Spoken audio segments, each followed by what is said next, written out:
After watching this video, you should be able to describe the ECG paper dimensions and how understanding the paper speed allows you to figure out what each small and large box are worth in terms of time. So the ECG paper is divided into grid-like boxes.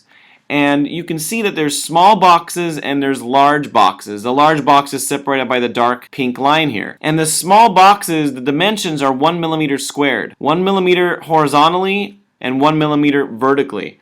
And if you know the paper speed, and usually paper speed is set at 25 millimeters per second, you can figure out what each small box is worth in terms of time. So we have horizontally, a small box is 1 millimeter in length, and the speed is at 25 millimeters per second.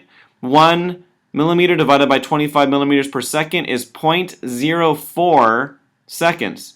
And that's a really important number to remember because we use this when we're counting small boxes for intervals such as the PR interval. We multiply the number of small boxes by 0.04.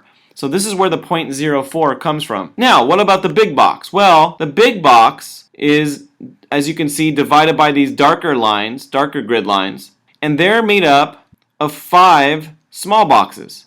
So we can label that here on our ECG paper. You can see here's our one big box that we're talking about, and there's 1, 2, 3, 4, 5 small boxes. Okay, so if we want to figure out how much a big box is worth in terms of time, well, we already know what a small box is worth, so we take 5 times 0.04 seconds and we multiply it together and we get 0.2 seconds. And that's a really important number to know as well because we use these big boxes to estimate heart rate. And as we're going to see in another video, we're going to be using this consideration of 0.2 seconds for the RR interval and use that to figure out heart rate. Now I just want to point out the vertical dimensions of the ECG paper. Remember that the ECG graph is also measuring voltages or amplitudes of the waveforms, and the exact voltages can be measured because the electrocardiograph is standardized or calibrated so that 1 millivolt signals produce a deflection of 10 millimeters in amplitude. In other words, 1 millivolt equals 10 millimeters.